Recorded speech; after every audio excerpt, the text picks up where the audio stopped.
In this video, I'm going to show you how to add eWallet payment methods in Google Merchant Center next. So in the past, this wasn't actually available because Google would do it automatically. However, they have now switched to where you can do it manually. But I must warn you, this isn't yet available for every single account. So in your case, if you live in the, I believe, US and maybe some other countries, you may have this. However, if you are from somewhere else in the world, you will have to wait a bit to get this feature, just like myself.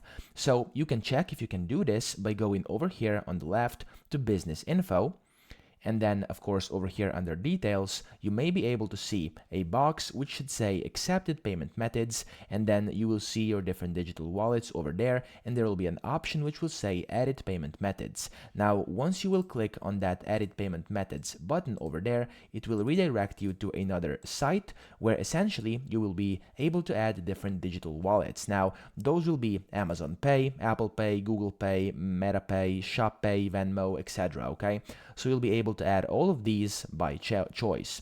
And that's pretty much it. I hope this video helped you out. If it did, please subscribe to the channel and help me out as well.